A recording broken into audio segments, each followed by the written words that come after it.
Baron Smith, Dr. Smith, brought me this tonight. He's been working on this for a little while. This is a information plaque for the mule, the Army mule. There were several generations of the mule that were made. He put together the statistics, put it on the mule. It's actually twofold. It's informational. It'll give people to come by information about, man, this is an unusual vehicle, where it was made, what it's made of, which if you smoke or you're around a flame, you don't want to be around this. It's got a magnesium body. And they didn't figure out to put it into an aluminum body until the last generation that they made it. So what we're going to do is we're going to mount it to the seat, back of the seat, and in that way it kind of serves not only as an informational plaque, but it'll keep people off the seat and sitting in the seat. Because everybody wants to sit in the mule. And the mule with Charlie is kind of a good match, so you're probably going to see them together every time we're doing a joint show. We at Luke Bay's, there were over 300,000. Did they estimate? Wow. That was For what they attendance? came up with at the after action meeting. Okay, which is kind of a guesstimate because they don't take tickets. Anyhow, we had quite a few visitors come to our area, particularly the aviation area, and then they filtered on down to the vehicle area. I think the hit of everything that we had was weapons. Yes. Well, thank you. And weapons Carlos handled. And then we finally figured out, man, the kids, they're handing hand grenades to the little ones. And of course, what do? Drop it. At least they don't pull the pin. But it was a huge draw. We made pretty close to almost $600 Wow. in donations. So we just put those canisters out there and people just kept putting money in. It's an honor system. You can't charge. And the folks that brought the Cobra, they were very happy because they sold, in essence, donation, $3 to sit in the seat and get your picture taken, that sort of thing. And so they were very happy with how things went. Just curious, did they That say was how a much deal, they made? huh? Did they say how much money they made? He didn't want to disclose it, and I I didn't. got a feeling they did pretty darn good. Yeah, because That's there was quite a- always lines. That's quite a display there. Yeah. They really did. And members of the Luke family. Yeah, we did have, which actually their last names were Flynn, wasn't it Flynn? We had several folks that are directly related to the Lukes without the Luke last name. And one of them had a pair of boots that they got from, I guess it was his trunk that was sent back to the States after he was killed. Another one had a map that Frank Luke had signed off on, but he sold it for 10 grand to a museum. In Florida. So that's no longer with the family, but they were very interested. Don Luke was supposed to be there. I did not see him, and I don't think anybody else did either. So they're just kind of a different. With that, Carlos, you're ready to get started. Okay. Carlos is another one of our genuine vets, and we have several in the room. And he loves the weapons. You've been with us how many years now, Carlos? Probably going towards four, at least Yeah. four. Yeah. About four. And so when we have a weapons display, we always ask Carlos to be a part of that. And he knows them backward and forward. Pretty much, yeah. Some, some. It is kind of entertaining, Yes, isn't it it? is. Okay. With that, Carlos, we're going to have you over here.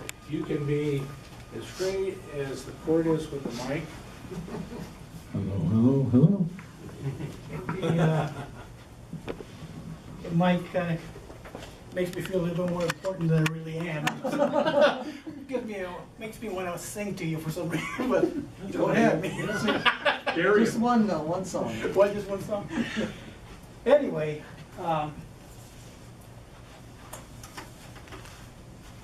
audiences scare me. I gotta admit that when I was in school, I was very shy, from grade school through high school and even beyond. And Bill asked me if I needed any props, and came to my mind, boy, I should like to have a curtain in front of me, then I could talk to you like the Wizard of Oz, you know. I would have to look at you, but anyway, it's not possible. So I'm gonna tell you my story and how I felt. I know that my story's not unique. I know there's a lot of fellows that were there that felt the same way. We just stayed quiet and bit the bullet, as they say. Well, anyway, I'm gonna start by telling you that I was raised in a very small town, Surprise, Arizona, when it was just a little cow town tied into El Mirage. And it was a very, I come from a very small world, you might say, you know. Coming to Glendale or Peoria was big time for us. So I think we were kind of deprived of a lot of things, weren't we, Jesse? Jesse was even further out in the woods. But anyway, getting on to the story, I didn't even think about the military when I was a kid. Oh, I played cowboys and Indians and played war, you know, it was a lot of fun, but I never realized that someday I would play the real thing, you know what I mean? It wasn't even on my mind. And it wasn't until I was like a sophomore in school, that it was around 65, I believe, that things started getting really heavy over there. The thing of the advisors was still going on, but now they were sending troops over there, so it got kind of serious for me. And I come from a family that, my father, in a way, he came from Mexico. He came here when he was 3 years old. And my mother was born in Superior, Arizona. But anyway, we were not a military family. This is not true of everybody, but it seemed like the people, the old generation that came from Mexico, they had a hard time breaking the ties with Mexico. They thought they were still, you know, patriotic of Mexico. So sending their kids to war was just not in the picture, you know. And that's true of a lot of families. Who'd want to lose a son or a daughter, you know, put them in harm's way? And I feel for them because I know it was out of love, not because I hate for America or anything like that. But anyway, I kept going, you know, and I became a junior, and then it became more of a reality, and I started thinking, oh God, you know, I think when I became a senior, I said, well, I'll go hide in a junior college or something for a couple of years, you know. I'm telling you the truth, you know, that's, I was very, very concerned, and maybe the war will be over, you know. I said, this is America, you know, we'll whoop these guys in a year and a half, and I won't have to go. But what really got me very concerned about my life especially was the fact that I lost 3 high school buddies, and one was my brother-in-law's brother. They died, and before I was in high school, they were coming back dead. And I went to their funerals, and I saw my brother-in-law's brother, and my brother-in-law was kind of mischievous, and he had a flashlight, and they had a glass on his coffin. He says, Carlos, come here. He said, watch. He shined the flashlight. He says, if you look at Perfecto, was his brother's name that died, he said, he was a Marine. He said, if you look down like that and watch, his pant legs go flat. There's nothing back there. Well, you know, being a kid, I looked, and that was true. He had no legs, and he had some kind of white cap underneath his regular military cap, which I believe was the injury that really killed him, plus losing his legs. There was another fella that we lost. Jesse knows him, Frank Leva. And we were seniors, and he quit his senior year right at the start of the year. He joined the Army, and he said, I don't want to go, I'm going to the Army, and whatever. And I saw him at the hamburger place before he left, and he was all excited in his khakis, and I wished him well, and he went. Well, it seemed like he had just left, and a few months later, he got killed. 3 weeks. 3 weeks, he was there just 3 weeks, and already was dead. And we went to his funeral too, and well, this was getting kind of heavy on me, real heavy. And then we lost Robert Ramirez, right? Yeah. Robert Ramirez, another guy that ever since the 4th grade I knew him all through grade school, and he never went to high school, but I knew him all through grade school, and he died also. So it was real close. Then Leo Gomez, you know, you all know Leo. He got shot. So all this is embedding in my mind. I said, oh my God, you know, I'm gonna graduate. And so I snuck into a junior college. I'm not a scholar, but like I said, that was a good place to hide, you know, for a couple of years.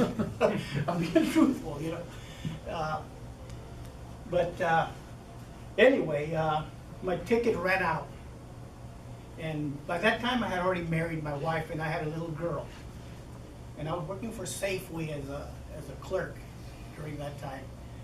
And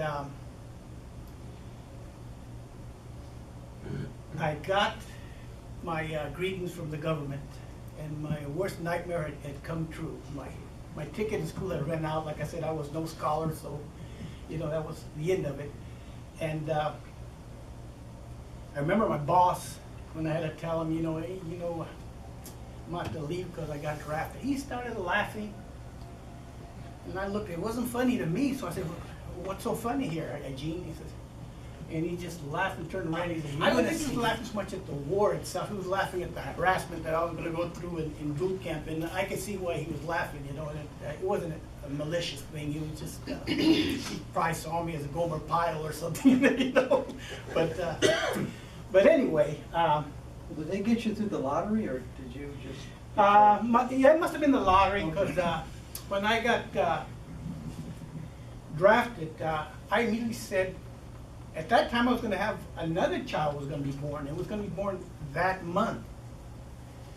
So I said, they must have made a mistake. I said, they couldn't possibly be taking married guys, you know. I was pulling out excuses from the air, you know what I mean? And so I ran over there to the induction center, and I asked them, I think you made a mistake here, you know. He says, you drafted me, and I've got 2 kids, and you know I've got a steady job. And he says, well, what's what do you tell him? What's your number or something? And or social, yeah. So he had a book there, and he goes, no, he says, there's no mistake. You've been drafted. Wow. I said, really? Yeah, you've been drafted. So I told him my situation. I said, listen, I have a child already, and my wife's pregnant again. This month she's going to have our second. He says, I'd like to, and she's not due until after I leave, and it's just a matter of weeks. I'd like an extension, you know, so I can see my daughter or son, whatever it's going to be, before I leave. So they were kind enough to give me that extension for a month. Hardship or something. Hardship. So I got this. I got to stay there, and boy, that seemed like that month went so fast. You know? Anyway, I was getting a lot of pressure from my father, especially my father. He says, son, you know, you really don't have to go. He was considered. Well, I don't know what you mean, Dad. I said, no, you don't have to go. Listen here. He says, I got a distant relative. He says, he's up there somewhere near the Sierra Madres in Mexico. No. He said, I'm not trying to be funny, but this is for real. He says, you can go up there and you can just disappear over there. And then reality said, now come on, you know, what do you mean disappear? You know, I'm used to America, Dad. You know, I live here. I know this. Yes, sir. No, I'm just saying. Oh, okay. Good for you. Yeah, yes, thank you. It's just not for me. You know, it might have been in the old days, but it's not for me. I gotta go there. You know, that's my fate. You know, if I'm to die over there, I hope not. Have my prayers for me, because I don't want to go, but this is my fate. You know, and I believe that every person, sometimes you can make your own fate. You know what I mean? I made mistakes that I should have made, and I could have, you know, why didn't I join the National Guard or something like that? You know, I just wasn't thinking, no military for me, period. And so I blame myself, you know what I mean? That what happened, happened. Well, anyway, I stayed, my daughter was born, and then the day came when I had to leave. So it seemed like half of the town was related to me, so it seemed like everybody showed up that day in front of my house as I got ready to leave, and it gave me a bad feeling because as we were leaving, it gave me the feeling of a funeral following me. You know what I'm saying? You know, so many cars, you know, going down to Sky Harbor. But anyway, we got there. Everybody, a lot of people were crying. My wife, my mother, my mother-in-law.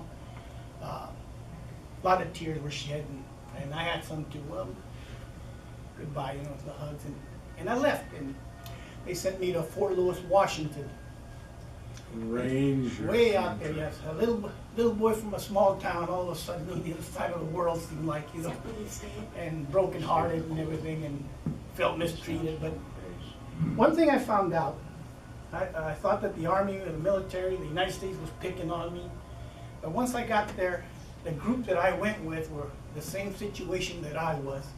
No different. There was no discrimination, no nothing. Everybody had a couple of kids. I think they took all the married guys, young married guys, at that day, one whack. You know, you're the guys ain't getting away.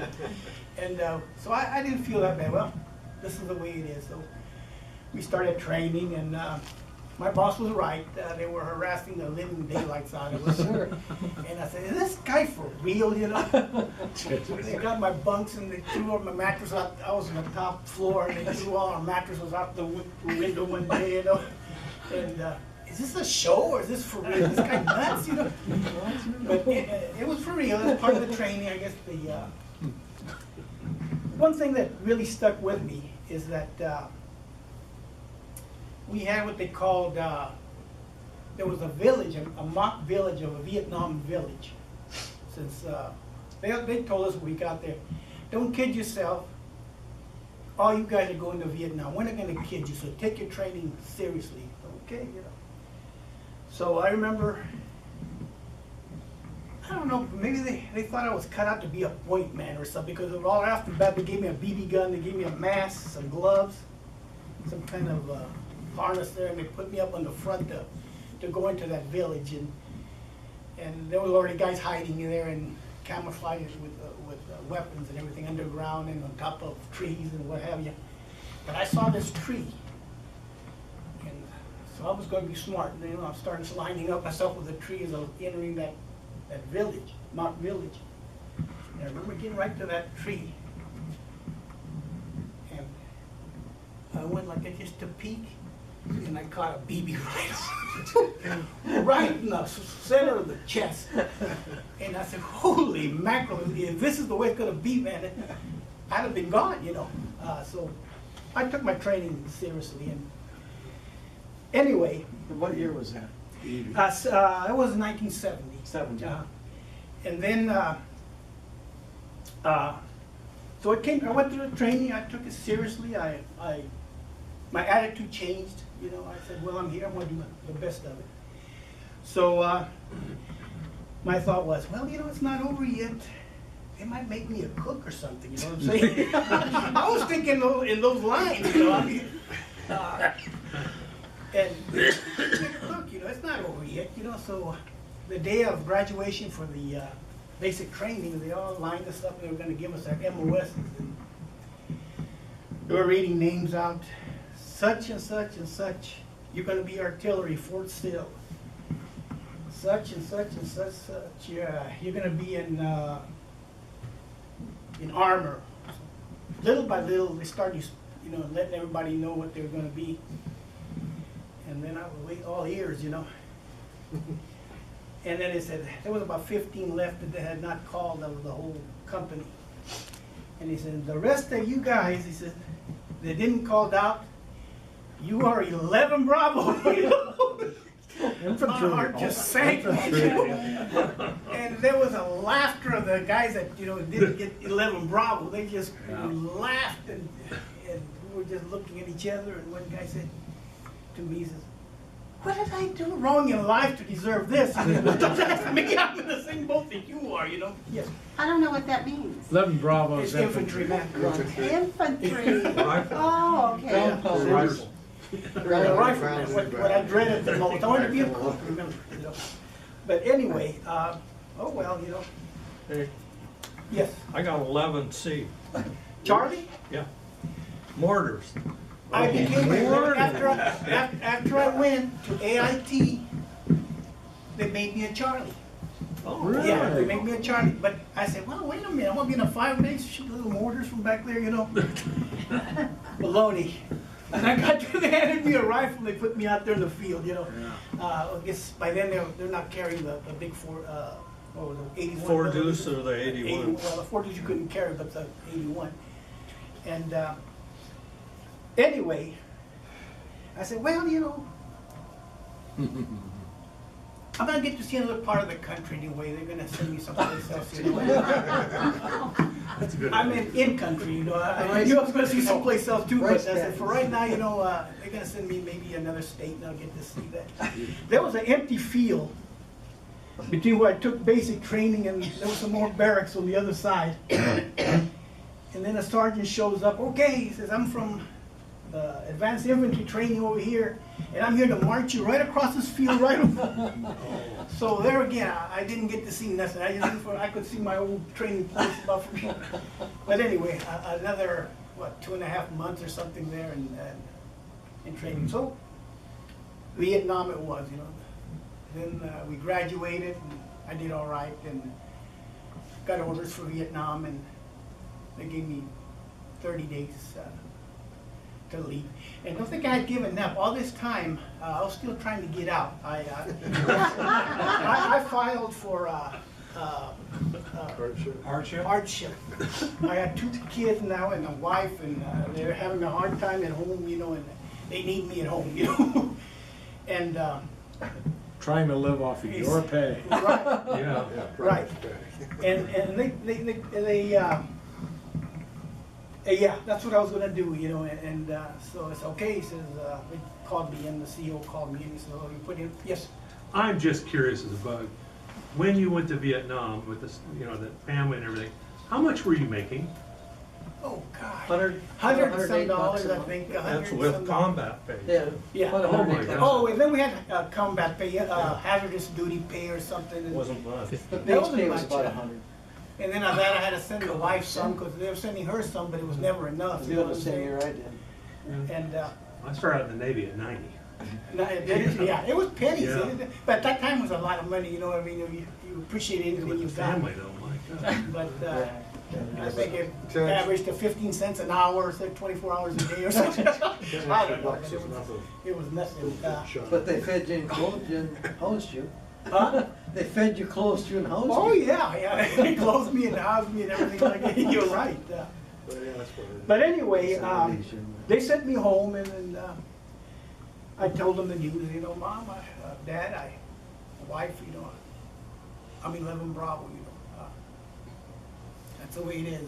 So they all said their prayers for me, and I mean, I remember the day that I was going to leave. I went to see my little girl. She was, well, before I went to basic, I went to see her. She was a tiny little thing. I said, wow, you know, training's going to pass and be gone. And she might never not get to know me. You know, that really got to me. I said, this little girl might never get to know me.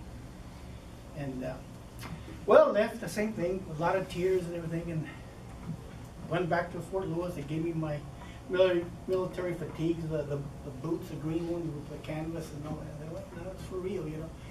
So they put us on a plane, and I remember we stopped in Anchorage, Alaska.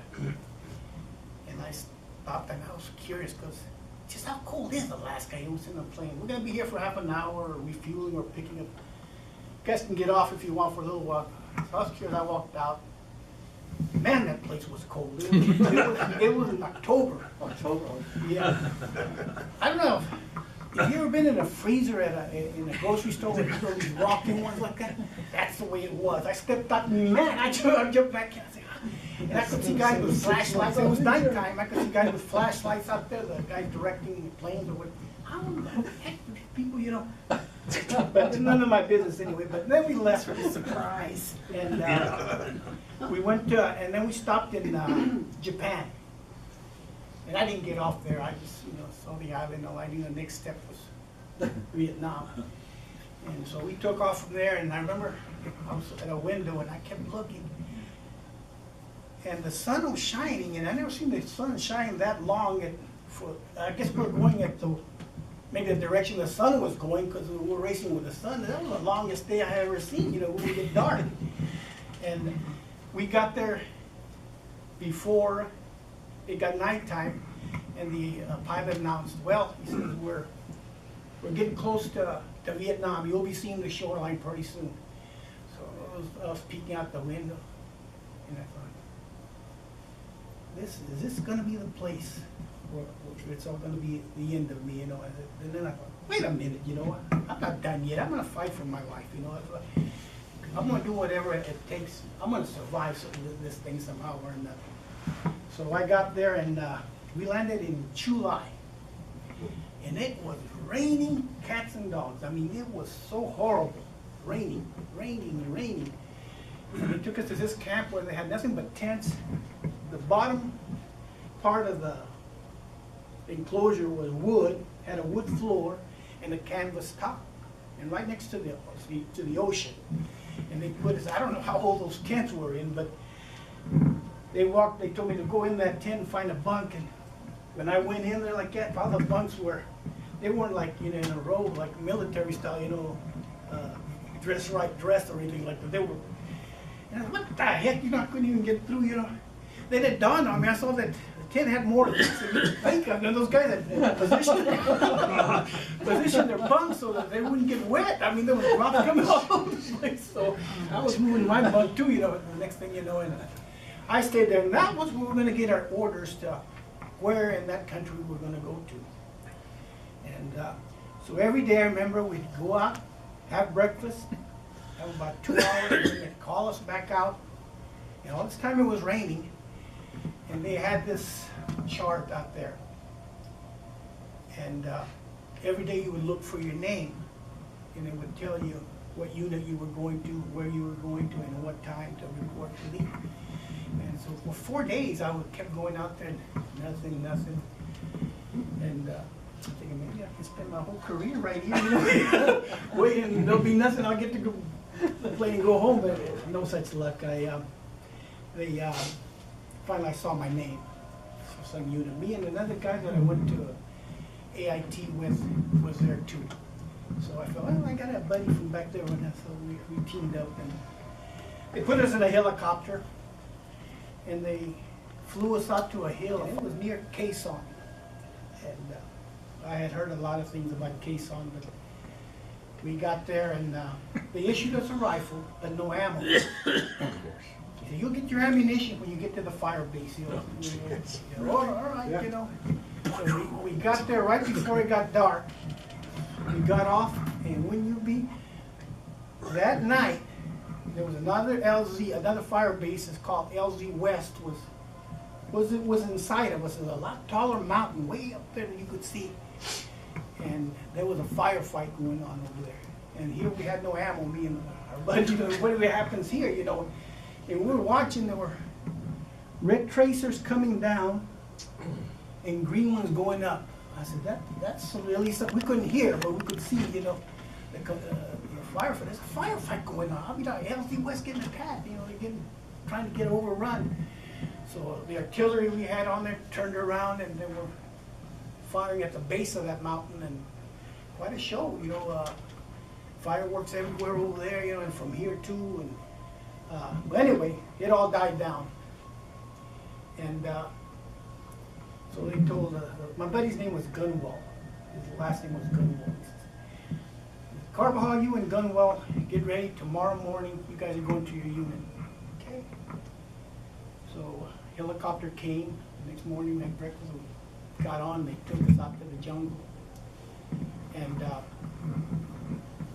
lo and behold, we were coming in, and we were already taking fire. We were coming in. That guy didn't even stop for us, man. They threw us out of the helicopter. You know, they stood like, jump! And I remember jumping, and it was a rice paddy, and I fell, and I kid you not, I went this hot deep in mud. And I said, oh my God, you know. And I was going like me and this, another green seeds, they used to call us, you know, we were just fighting. And then I saw this bearded guy with wrinkled skin and everything come out of the jungle, and they grabbed us and they pulled us in.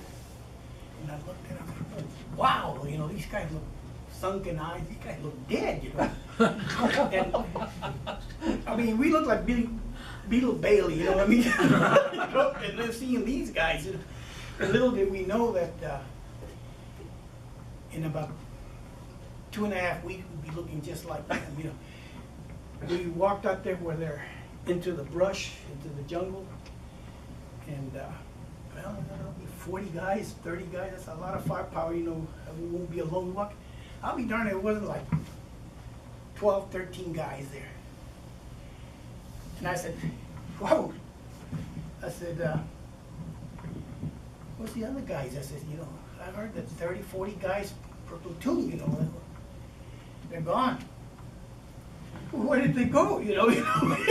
They smiled and they're gone. And I don't know if it did as a joke, but what happened, the rain, a lot of them had gotten emergent foot, Okay. and they had been taken out of there. But the other guys were in bad shape. We're thinking, if we get attacked, we're in a world of hurt. There ain't that many of us here, and we were already taking fire when we came in. But anyway. Did they give you ammo then? Oh, we had ammo.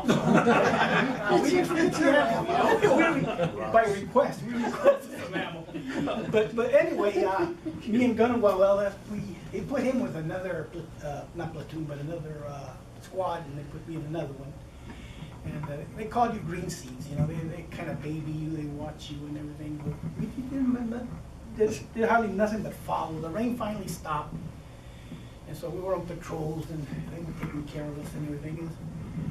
So we spent about 2 weeks there. Then it was time for them to go for two-day rest at Hill 510. So we were glad to get up there. We walked all the way. They didn't take us in a helicopter this time. We had to walk all the way to that fire base. And when we got there, we thought, you know, good, well, this might not be as bad as we thought, you know, here. We spent over 2 weeks out there with these guys, and not a shot was fired, or, you know. We might make it out of there. We're both chugging, yeah, it looks good, you know. So after the 2 days, we're walking back, humping back down. We're going down this trail. And we were happy as can be, you know, and nothing happening. And all of a sudden, I hear a M16 go off. There was a platoon that left before us, ahead of us. And there was some M16 fire. Well, we recognized the M16 fire, but what we didn't like is when we heard the response. And it didn't sound like a M16. It was an AK-47. Our ears just, holy mackerel, these guys are really here, you know. So it was serious business. So we went, and by the time we got there, the commotion had stopped, and the other platoon went one way, we went another one. And well, anyway, they were really taking care of us. And then later on, they said, you know, you guys have been here almost 3 weeks. They says, we need guys that will take a point, you know, start walking the point. You know, we'll train you, we'll be behind you, but we need guys. And I said, yeah, like I said, my attitude had changed, you know. I said, I'm here, I'm gonna do what I can to survive and, you know, fight for my life if I have to, or country, whatever. And I said, sure. And, but I didn't know, you know how they say in the military, don't volunteer for anything? That's correct. It's true. It's true. I was, like I said, my attitude had changed. I wanted to do my part, you know. So I said, yeah, you know, put me at point, you know. So I started walking point. And from there on, you know, well, he's a taker, you know. So I started doing, and I didn't know that, but a lot of guys refused to walk point. They said, I'm not walking point, and they wouldn't force them to, you know. Because these guys would actually be more dangerous to you than up front than they would be in the back. So, you know, nobody wanted these guys up front because, you know, I'll tell you about an incident later on. But anyway, I volunteered, so my name was on the list, and I must say I got to walking point more than I wished to, but I did. And one incident that happened was Another guy that, he had been in country longer than me. They put him on point. He said, okay. He hadn't walked point, nothing, he walked. And I was about, it was him walking point, it was E5, squad leader, and then it was me third in this situation. And we were walking in the jungle through this trail, and we went in like that, and he went around, the point man went around like that. All of a sudden, he comes running with his eyes like that, bugged out. He passed in full throttle. What's wrong? Hey, wait, where you going? I saw, as soon as I went around the corner, I could see their shirt tails from behind trees, you know, there was a whole bunch of guys there, you know, and I said, I'm getting out of here. He said, I'm not going in there, you know. And they looked at me, you know. Carlos, he says, that's the only time that I said no. I said, no. And you know what? I said, this is not a time for us to go in there. I said, they're waiting for us. We walk in there, and we're dead. Ambush. I said, yeah, it was an ambush. And the E5 looked at me and said, all right. So the second lieutenant that was in charge, was back at the guy, he got mad, but the sergeant told him the situation, and this fella had never walked point before, and they sent him in, and he turned tail when he saw what had happened, but we were compromised already, you know. And that's the only time that I refused. I walk point a lot of times, sometimes even at night, which very few would want to. And I didn't want to, but I went. But anyway, things started happening. We started getting some guys hurt. We started running into, we were what they called search and destroy at that time. We'd go in and find these remote places with civilians, but they were sympathizers of the enemy, and we'd tear their hooches up and we'd burn them, and we'd get them out of there and take them out of there. So we knew they were helping the enemy, so we would get them out of there and take them out of there. But anyway, I got wounded over there, and but before I got wounded, there was a rumor going on back at the States that I had been killed. And it got to my parents and my family, and they were crying and what have you, and didn't know what to do, you know. But some wise person that, pretty smart, I think, now told them, no, Mrs. Carbajal, don't cry. That's not the way the military does it. You don't get it hearsay that one of your loved ones has been killed. It's going to be official. A guy going to come from the military and give you an official letter and tell you. They're going to, by hearsay, or, you know, your son, he may be okay, you know. Check with the Red Cross. So I was in the field still, and one of the E6s come up to me, and Carbajal, right here. He said, there's a rumor that you've been hurt, even killed back home, and your family's very concerned.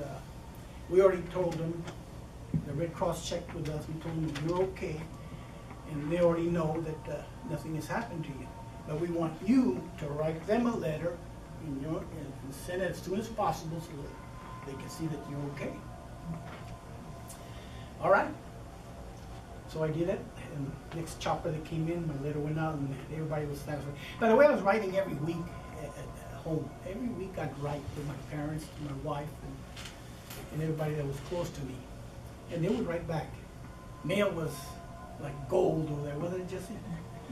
You get mail from the States, and you know, you hear what's happening, your daughter, a picture or something, and just what makes you want to live more. But anyway, it was patrol time. I was walking point again.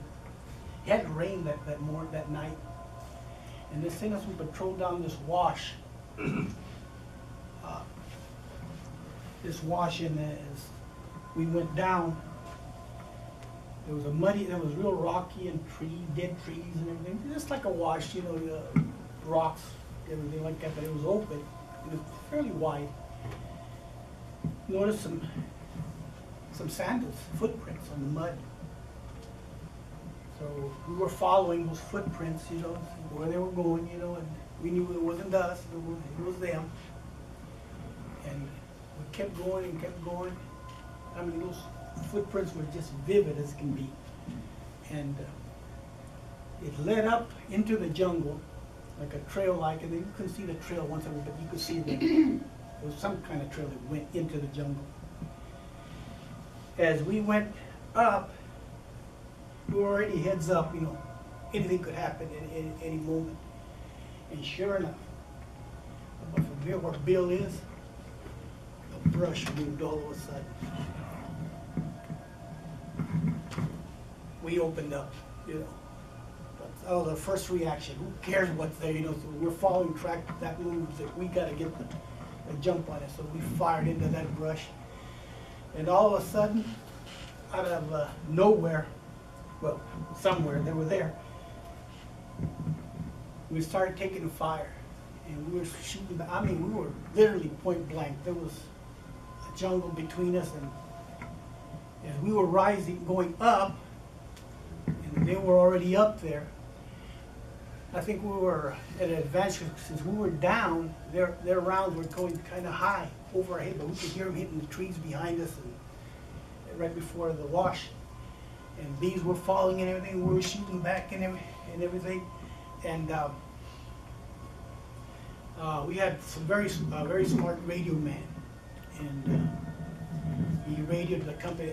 It so happened that our captain, the guy that was in charge of our company, was with our platoon at that time, but he was back then. We were just on patrol. There was 7 of us. And he said, "We need help." He said, "We need help." He radioed. He says, "We hit a big force over here, and it's big, you know." And at the same time, the CO got another radio transmission. They said, "We need help, we need help." He said, "We ran into a big force, there's a big firefight going, you know, we need support, you know." And we were throwing, and they started throwing grenades. And by that time, we were already in the prone, shooting up like that, and like I said, a grenade hit right behind me on a tree and hung and exploded. I heard a guy yell scream behind me, and I kept shooting, and we kept shooting, and the machine gunner was behind me, and then the E5 said, "Let's go back, everybody man on his own, you know, back where we came from down the wash, you know, let's make a run for it." And then our radio guy said, "Wait a minute," he said, stop shooting, it's our own guys up there, you know." So we stopped shooting, and the CO confirmed. He got the calls about the same time, you know, and then he just put 2 and 2 together. You guys ran into each other, and so the shooting stopped, and we had a guy they used to call Crazy Joe. This seems like a Crazy Joe in every platoon or movie or whatever, but he used to be with that company.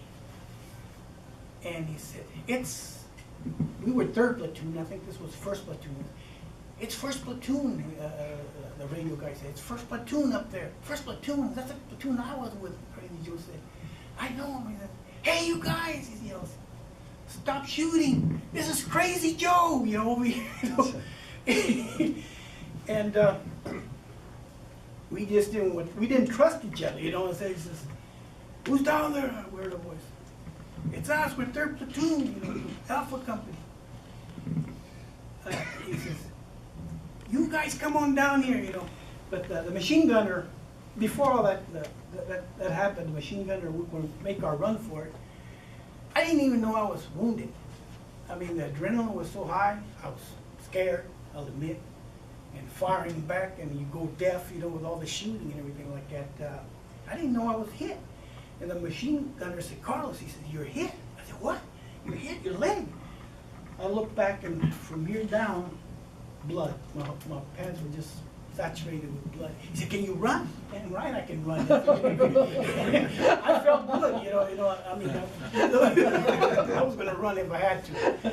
And anyway, it all stopped. And then when the talking resumed, you know, we saw a guy coming with a hard hat, and he had a lieutenant Stripe by Lieutenant. Are you guys okay? They were, and we're okay. A couple of us got wounded, you know. How about you guys? We have one KIA. We knew what had happened. The observer up front that was in the brush, you know, on guard. He took a bullet. He died instantly. But during all that commotion, we didn't hear it because we were busy in a firefight. There was several AK-47s going off too. And the people that weren't in the fight, like our platoon that was out there, you know, and the guys the other platoon that was further back, they heard some AK fire. He said, I heard some AK fire. And the commander said, we heard some AK fire too. We knew you guys were into something. And he said, well, we didn't hear AK fire, but we knew we were in a fight. And he said, yeah, there was AK fire. So the commotion got so big that they sent a colonel. The colonel from the main base came over to investigate. The helicopter flew out there to where we were at to investigate just what the heck happened, you know. Well, as he was coming around, the helicopter was flying around looking for well, they already popped the smoke because they had to pick me and another fellow, the guy that got hit in the face, evacuate us. Well, an AK-47 went off and started shooting at that helicopter, and one of the bullets went right through the floor and went right through the colonel's leg. So they had to evacuate him, and the helicopter didn't stop, kept going. They took him back, and later on they sent another helicopter, and they evacuated me and the other fella got hit, and we rode with our dead buddy there from the other platoon. It was ironic because my family had just got told that I was okay, that I wasn't dead, that I was fine, and now I was wounded, you know, just a few days later, that was for real. And they took me back and they patched me up, they sewed me up, and they sent me back to the rear. And I was there, and then I was so bored because, you know, the Army, they can't see a man sitting down or, you know, on crutches or whatever, you know, they want you moving. And that's good, I guess, you know, you can get lazy and just don't care about anything. So they had me at the mess hall handing out napkins and forks, you know. And so I knew a guy, and he saw me real bored out there just handing them. They couldn't send me back to the jungle because over there you walk in rice paddies and funky mud and mosquitoes and everything else like that, and gangrene could set in real easy, so that they didn't want to send me back. By the way, let me tell you, the enemy was bad enough, but the terrain and the elements there would really kick my behind. There was nights when you could hear when the sun went down, the mosquitoes would come down, and they sounded like helicopters landing. You know, oh, good God, you know, we had what they call this little bug juice, and we'd rub it on, and, you know, and everybody you had to be quiet, you know, it was nighttime, we had to put our guards out and everything, and you're putting this stuff, and you hear all that noise, and they're just, even when you breathe, you're up your nostrils and everything, that bad. And my thought was, you know, how are they going to eat me alive? Is it, I got to go to sleep sometime. I'm going to fall asleep, and I won't be rubbing that repellent. And they're going to eat me, sure enough. When I fell asleep the next morning, when I woke up, my face was swollen. It seemed like somebody had gotten our skins and just, we looked kind of Asian. Our skin was real tight and with a burning. They feasted on us all that night. The leeches were horrible. We would be walking sometimes, and they say when you feel a leech, it's too late, and it's true. You'd be walking, and all of a sudden you get this little itch, you hear this little burning, and you already know. You lift up your pant leg, and here's this. The land leeches were bad, and it'll be this sack of your blood, because they were like little worms, and all of a sudden they looked like a sack. And it just make you sick, you know. I get some of the bug juice and just boom, they fall dead, you know, kicking or whatever. They didn't have legs, but they'd die. Those that smoked used to burn their heads off. Yeah, that too, burning him and. And it kept bleeding even after the leak Yeah, went on. yeah. Because it has stuff that keeps the blood from coagulating. Yes, yes.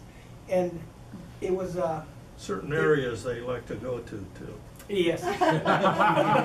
Gotta be careful with tie strings or else we would get Yeah. on there. But anyway, it was water leeches to deal with too. We had to cross big rivers. Remember, we'd cross small rivers, we'd cross, you better check yourself when you got to the other side because the water leeches were there too. But anyway, when I was handling spoons and everything like that, I had a buddy that knew how to type, so I had to put him in the, what do they call that, the special building, the office or whatever for the company. Administrative building or Yeah, something. well, for the company, he could type, so he heard that I was there, and he heard that I had gotten killed during that time, and he disappeared for a day. They couldn't find him. They said they found him crying somewhere. He was real close to. That was that gunwale guy that I told you with me Yeah. in basic. Yeah, it was him. So he was real happy to see me, and he said, "Carl," he says, "you want to go to Australia?" I said, "Australia? Yeah, you haven't gone anywhere. You know, you've been here. You know, and you want to go to Australia? There's an opening, and I can type you up today. You know, you can be." Oh, no. Yeah, heck, yeah, get me out of here, you know what I mean? Having spoons and forks, you know? So, he tied me up, and that afternoon I was on a plane going to Australia. You know? Wow. And I wasn't gonna go anywhere, but I winded up over there, and I remember they were still building the Opera House.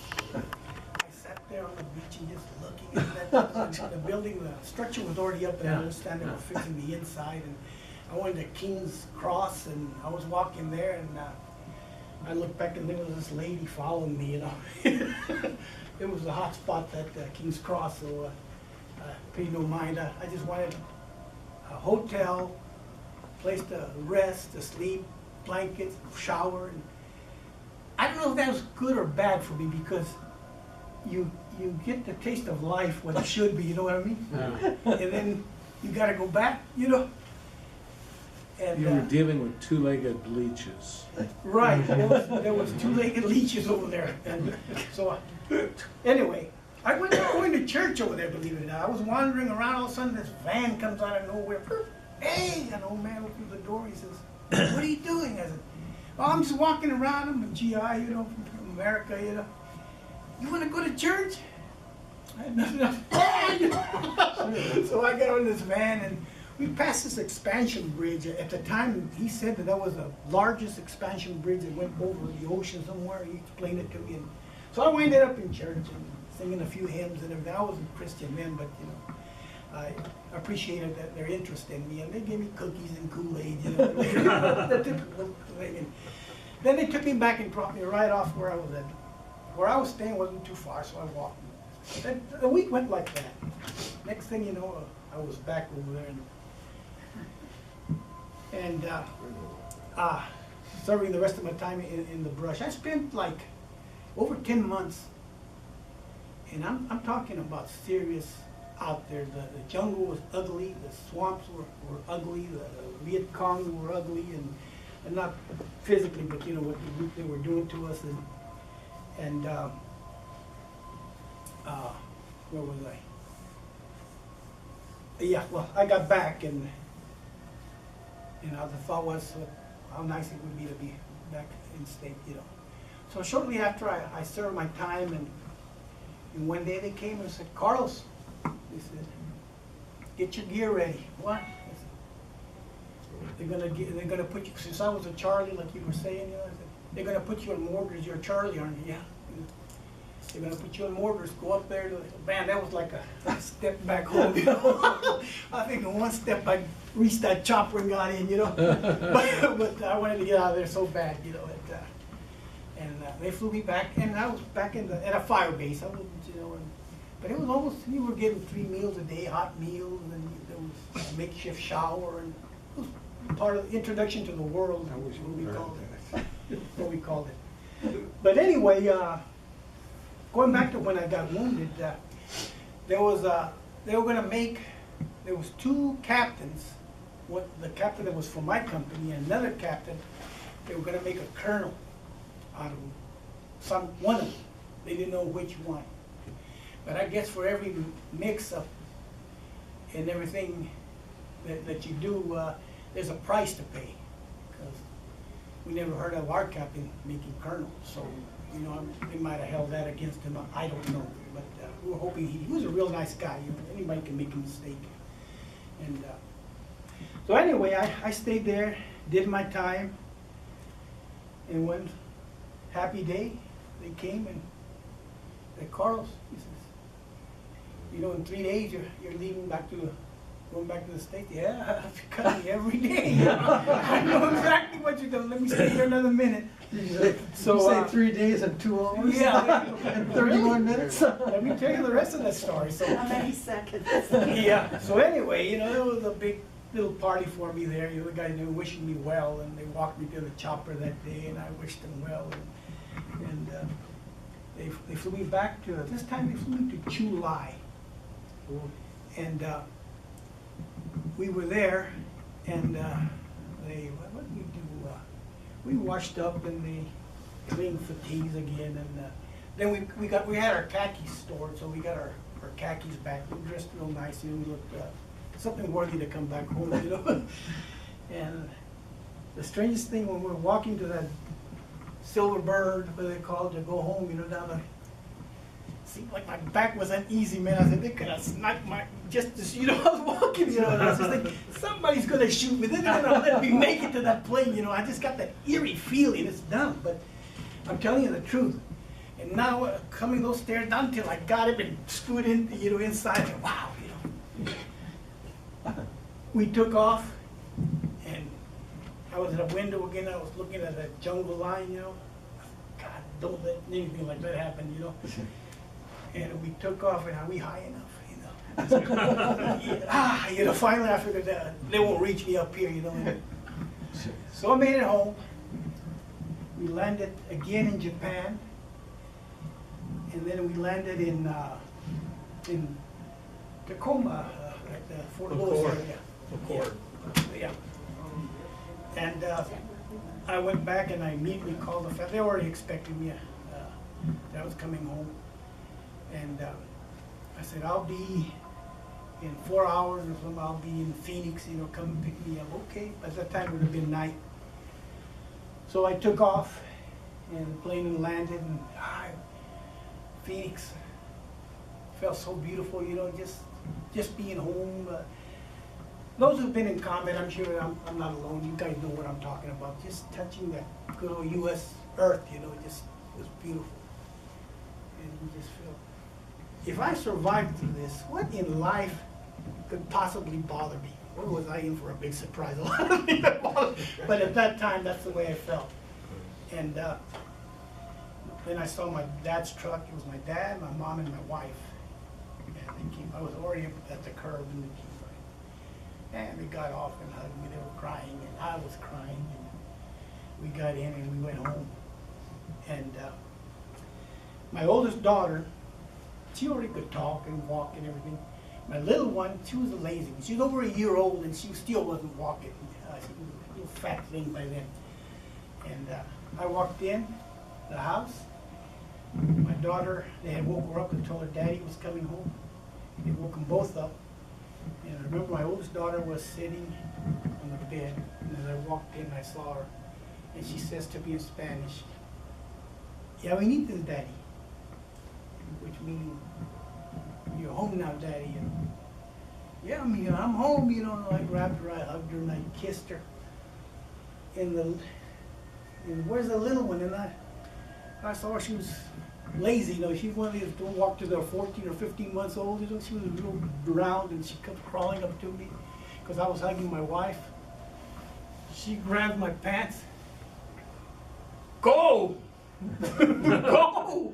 You know, that's the words I was getting from her. She didn't know me, you know. To her, I was like a complete stranger. She was telling me to get out. She didn't like me to be around her mother. He was very defensive. Oh, jeez. And anyway, that's my story, and thank God I'm back. And by the way, I'm glad I served. I don't regret it. I had regrets when I went, but I see the situations and what they are, and sometimes life doesn't go your way the way you want it. And my boy, then I had a son later on. He was Johnny Come Late. There was a war going on, the Desert Storms and all that was going on, and he was a senior in high school. And I saw him one day, he was walking, pacing back and forth. He was about ready to graduate pretty soon. And I saw him kind of concerned. I said, son, I said, what's the matter? He said, Dad, he said, I'm gonna graduate from high school pretty soon. I don't know what I want in life, he said. He looks at me, I don't know what I want, you know. He thought there was something wrong with me or something, you know. And I started laughing, and I just said, Sonny, I said, you're a spitting image of me. I didn't have a darn idea what I was gonna do, you know, when I was home. Be all right, you'll find something, you'll find your place in life.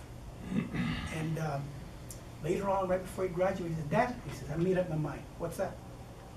I'm gonna join the military. You are? Really? At that time, I didn't feel that bad about it. You know, that's part of America. That's part of being an American. You're gonna serve. Oh, good, mijo. Yeah, Dad. I said, I figure, he says, they'll give me 2 years. Well, he went in for 3. He volunteered. He said, they'll give me 3 years, and it'll give me a chance to think what I really want. You know, give me a base to sit on and get my bearings together. And I hugged him and said, that's a good decision, son. That's a very good decision. And I'm happy to say today that in about 1.5 years, he'll be retiring from the military. Oh, that's unreal. Yeah. He's a master sergeant, and he'll be retiring. He made a career out of it, and we're so proud of him. Oh, that's neat. That's neat. And that's my story. Thank you. So they give you no time between Vietnam and coming home? You know, Yeah. from Vietnam home? Yes. You didn't have like a week or two? Yes. As a matter of fact, they sent me to Fort Carson. Okay. And as so soon as I arrived, and I took my whole family with me. It was snowing. I don't like snow. I found that out in a hurry. I was in a 1962 Rambler. Luckily, my wife and them, I had already dropped them off at the halfway house or whatever, and we didn't have a house yet. And I remember coming to a stop sign, I hit, and I went all the way across to the other side. I wasn't used to being in the snow, you know. That little Rambler shot across. Oh my God, you know. So the next day, I went and got some chains or whatever, you know. And then that same day that I got the chains and put them in my car, and I had to go report. We were in this building, and they said, okay, he said, all Vietnam returnees here. He says, we want to go home and get out of the military, go to room such and such. The room just, man, we couldn't fit through that door trying to get out. We went out there, and I was flat broke. I had not a dime in my pocket. And they gave us some of the time, the leave that we had and everything. They gave us $800 at some time you work, whatever time you had. So I got out of the Army with a little change in my pocket. That's my story. Okay. Yes. Hey, 2 questions, real quick. Did you work with any of the ARVN troops? Yes. And what's your opinion of that? We had what they called a scout that was attached to each platoon. Okay. And real funny guy, real smart. Little, well, they're all little, you know what I mean? He was Yeah. a petite little guy. They're South Vietnamese Yes. soldiers.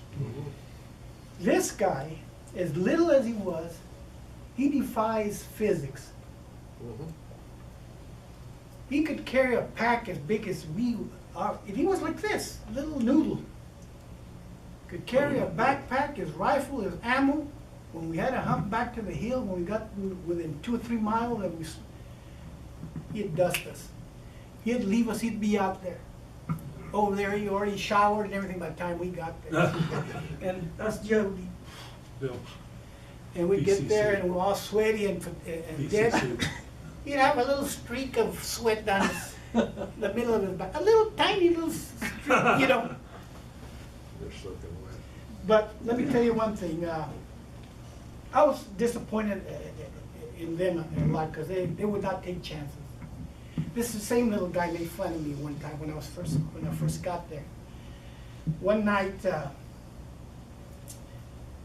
we stopped and, for the night, we camped out, we put out our claymore mines on the trail and everything. I put one up, and the other guy on the other put another one up, and no sooner we settled down than our CO called and said, "You guys are in the wrong place, you gotta move." But we're already settled down. I could hear our lieutenant say, "No," he said, I told you I don't want you there. I could, you're supposed to be so many clicks." So the point man that was walking that day said, "I'm not walking point at night. This is a heavy booby-trapped area. I've been here before. We've been here before. We've lost guys, and I'm not walking them at night." So they're getting ready to court-martial. There's some heavy language going on. Yeah. And he was like a fellow from Arizona too. And I was green seed, didn't know much about anything. I didn't want him to get in trouble for some reason because he was from Arizona. I said, "I'll walk it." "You're gonna walk it?" "I'll walk it." I said, "Leave him alone, I'll walk it tonight."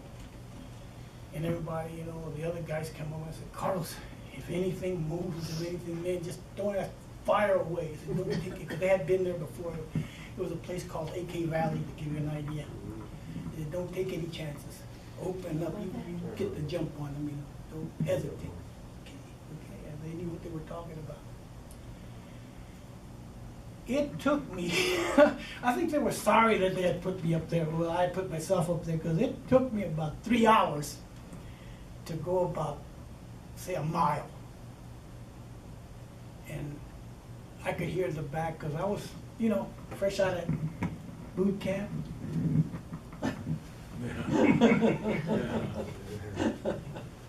It's funny even to me now, but I was scared of the daylight. But I got them where they were going, and I could hear some mumbling.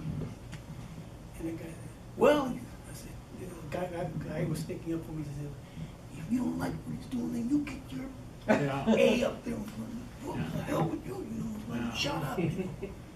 So some guy was sticking up to me, and so I got him where we were going. And the next day, I got hit with the question. "Carlos, are you scared? Were you scared?" He said, "You're darn right I was scared." I said, "You see the way I was walking, Every limb that I touched seemed like it was a tripwire, I was even going down like this. "Oh, it's just leaves, And it was to that. And that Marvin that we're talking about, he came mocking me the other day. He went, "You." Yeah, in case the landmine goes on. He said that I was walking like that. He was a jester, so I just took it a grain of salt, But he was telling me the truth, But The other question is, did you ever get into a firefight with the North Vietnamese Yes. army, the regulars, the Yes. uniform folks? yes. Because the others didn't wear uniforms. No, You had no idea. The one we was following that one particular day was sandals. They wore suits like we did. They had a very light drab green, if I remember correctly, and they had boots and AKs and packs and everything. Yeah, the area that I was in, Jesse can tell you, Quezon. Yeah, we had both worlds, didn't we? Pretty good fighters. How did they compare to the? When Jesse went, I think there were some pretty heavy battles, right? You went around the 68, 67? 67. There was some heavy, they were battalion against battalion or whatever, ugly. When I went, it was kind of, thank God it was mellowing out, but they were still there. And yeah, we didn't like messing with those guys or running into them because they would dig in and they would fight. Well, one last question for you, and actually it's for anybody that's been in Vietnam, including Mark. Would you go back for a visit? No, No. I wouldn't. I would. I would. I would. I'll tell you why. I didn't lose anything there. If I did, they find it, they can keep it. And I can understand your point, Jesse, it's very justified. But let me tell you my point. After they sent me to the fire base to Right. finish my month and a half or whatever. We were digging foxholes and filling sandbags with this one guy. And down the hill, down like that, was jungle, banana trees, rice paddies, green, unimaginable type of green like you had never seen before. A big winding river, blue river coming through between the mountains like that. And you could see the little top of the roofs of the straw roof way down there. And I had to stop. And my buddy was still.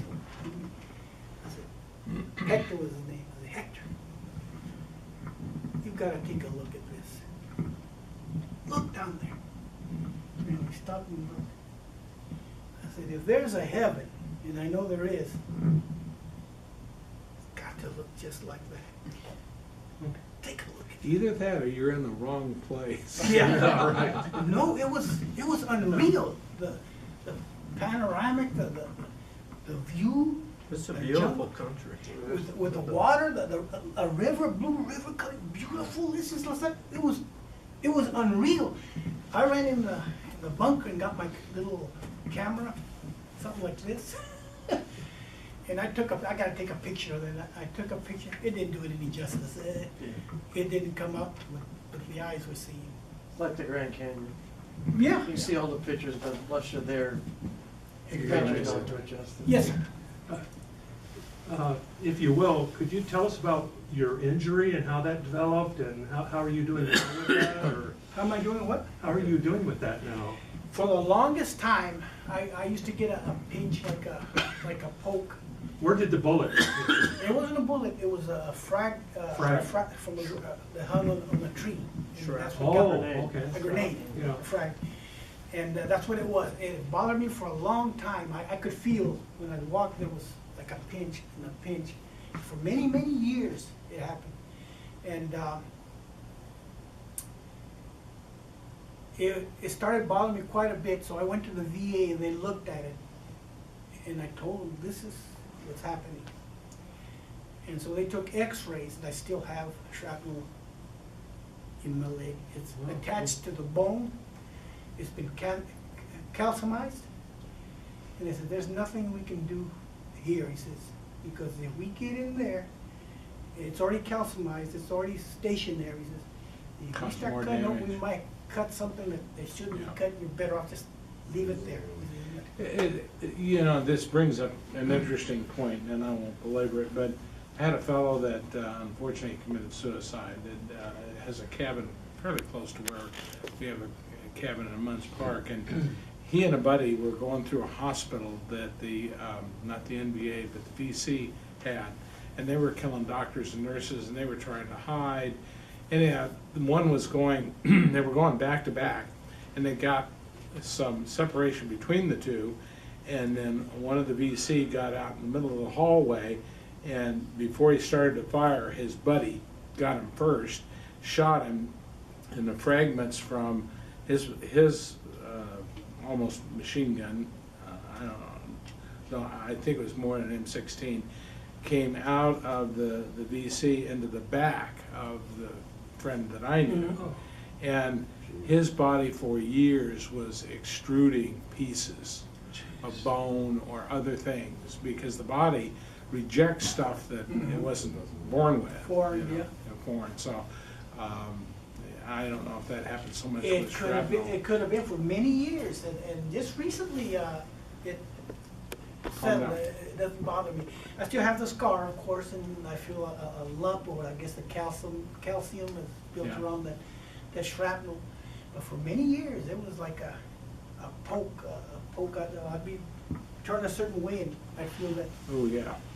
in the leg. Not fun. Wow. Mhm. Have you ever noticed that a lot of furniture is made in Vietnam, they sell it here in the country? Oh, yeah, His what now? big time. Yeah, bamboo furniture. I don't buy nothing made in Vietnam. You know, Never have. one thing What that, was it that has that? Furniture that's made in Vietnam, they sell it here now. It's absolute crap. It Oh. really is. Oh, Yeah. it's just a general comment, not to make it. Kind of like China, right? No, it's big, yeah. you know what, Bamboo. yes, Amazing how much do you want to say something? I had a question. Yes. This is just a real quick thing, but you know, when we were at Luke Days, I think it was you, Jim, and you showed me about the little can, how you would heat up your Oh, food. yeah, stove. yeah. Explain that, because I thought that was the just a sea little ration detail, can. but it was so interesting. Oh, yeah. You know what Sea I'm ra- talking out about? of the sea Yes, ration. we had our own little, make our own little stove out there. They used to give us in our sea rations, these little purple tablets, look like Alka-Seltzer. Sterno. Sterno, is that what it was? Well, you Beautiful could do a stuff. Sterno. huh? We used C4 though.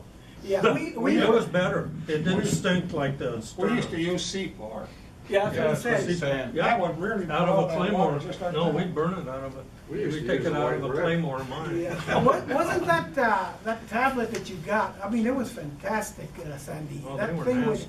would heat a canteen cup in a matter of, what, seconds, I guess? I mean, you could have hot water, they give us this C4. awful tasting hot chocolate and coffee, you know, but out there was, C4 was faster. yeah, Oh, yeah. C4 was faster. And it didn't stink. But, yeah, it was a little can that I think, you know that stuff, that ham and eggs that everybody hated? I think it was that one, it was a little short can. Spam. That was just spam. Well, that one, once you took the lid off, we all had our P-38s. And we had a can opener and we'd cut, you saw how we cut the ventilation around it. And then we put the tablet, and then Sterno, whatever you call it. We'd light it and then we'd put our cup there. It was our stove and we never threw them away until they, got bent or something. We had so many. Yeah, but it was set right on top of the sterno can. In that groove, Uh-huh. it was set perfect right on there. Oh, I So you see. lift the sterno and put your canteen cup on the top and it heat it right up. Yeah. Yeah, we used to save the beef stew, because they're bigger cans. Uh-huh. And we saved like 3 or 4, and then when the corpsmen would go down to the village, I asked them to bring me some rice. They would bring some rice, so I would boil that rice, drain it, reboil it again, and put that beef stew in there. I'd serve about 4, 5, 6 people. Yeah, well, the rice would make things, yes, ma'am. Is there any, I'm sure there were some foods that you craved when you, like mom's tamales or, maybe a good hamburger or. Tortillas. Yeah. My wife for Christmas sent me a big box, and she sent it in dry ice, and she somehow Really? packed it up, and I looked at that postage over there, and I said, don't ever do that again. I mean, that thing was heavy. I think $100 a month. she Don't must have do put that all again. her allot money into that box and sent it to me, Yeah, you had to share it with everybody. So what was in the box? Tamales. Frozen tamales. Don't repeat this, Jesse, okay? He knows my wife. Don't repeat this to me, okay? I Again, promise. I was in the bush at that time when the box arrived. And I think we had just left when the box arrived. So when we got back 3 weeks later, it was spoiled. Yeah. I Aw. never have told my wife that, and I said, oh, they were delicious, and they Oh, were. yeah, smart. That was the way it went. Yes. Okay, you were obviously in I-Corps because you flew into July. Mhm. Who were you attached to? The Americal? A Barracal Division, a That's 196. Does that look familiar? That's who I was with. In Oh '68, my a little bit of I'm sorry, '69. my eyes are You know which brigade? 196 infantry. Okay, I was division. 198th and Oh, 11th. my. Oh, yeah, the Southern Cross. Well, yeah, Americal, and then the other, yeah, that's the Oh, okay, 198. okay. The miracle. I was in a bunker pulling duty one time that we were on the hill for 2 days resting. They didn't rest. You were supposed to rest, but they wouldn't let you rest. You had to pull guard duty and make sure the Viet Cong wouldn't creep up on you. Yes, I was with one of my sergeants, the E6, and we were sitting just whispering, talking, and the sky was beautiful, stars everywhere. He said, Carlos, he said, look up there. I looked up there. You recognize that? Dumb me. No. Look at the patch you got on your. Oh, the Southern Cross. Yeah. He says, It's the only place in the world, this hemisphere is where you can see. That's what that is, a signify. You see It's that? kind of like seeing the Big Dipper, you know how it stands up and you Yeah. look at, well, that's their Big Dipper, where it just stands up. You see those 4 stars, it's just, can you see it, Sam? That's part of the reason why they Oh, They one on were the as left. vivid as can be, and I Fantastic. couldn't make it. That's also the First Marines. Oh, it is? The Southern Cross. It's a little bit different. Thank you. but it's after the same Southern Cross. same. Yeah, it's called the Southern Cross, yeah. Carlos, what year was you in Chuhai? 70? 70? Mhm. You probably saw Charlie Chopper there. I may have. He was there. He might have been I might have. I don't know about that, but it was there. It was- I know yeah, that. I might have taken you back with the I got movie. pictures of it crashed in Chuhai. Yeah, I flew in a lot of helicopters. I flew in, well, I didn't fly in the crane, but, or the, Chinook. I got in a Chinook. They moved our whole Lucky platoon. you. It was like a bus, the whole platoon. I couldn't believe it. We all got in Yeah. with our packs and rifles. They There were- is, yeah, I forgot the nomenclature of that. There is a crane, and it's the heaviest lifter It's like that we have. It looks like a Yeah. big Yeah, those were. skeletal piece Mhm. with 4 arms, but I mean, it'll lift heavy artillery pieces. The Chinook could carry the 105.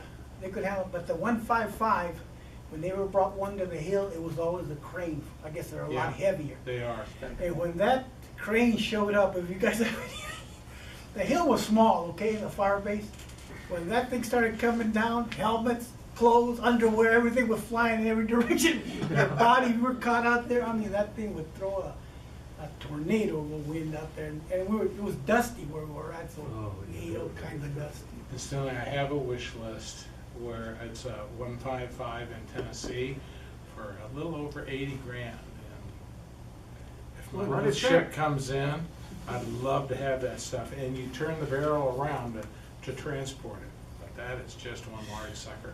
But I figure for, a car show, that would be an Uka. That's Oh, a yeah. short barrel, wasn't it? I mean, That's 105 is the long barrel. No, 155. The It's a 155. Oh, 155. Yeah. Oh, We okay. flew It's on a- go back to- It's big. I don't know how long the barrel is, but it's big. Tanks. The 105 is 462 Inside pounds. it, but there was one short barrel. And they sure Thank you. ran And around You are flying. extremely entertaining. And I'm a very shy guy. Believe me, I grew up very shy. I can't believe that.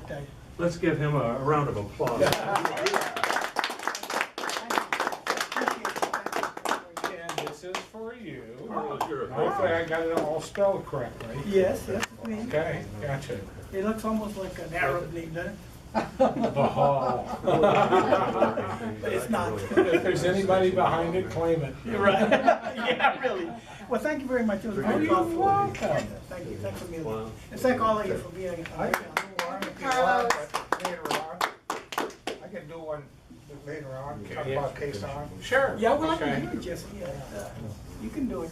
That was there before they were, like in 67, 68. I had talked to Nancy Perry the other day, and I asked her about Cruise on Central. I usually had it twice a year, and the police department was just giving them all kinds of havoc. So April, they did not have that, and I asked her specifically, it was today. And she said, but we are gonna have it in October, and she said, we wanna have you guys back. A lot of people miss the military vehicles. There aren't any military vehicles unless we show up.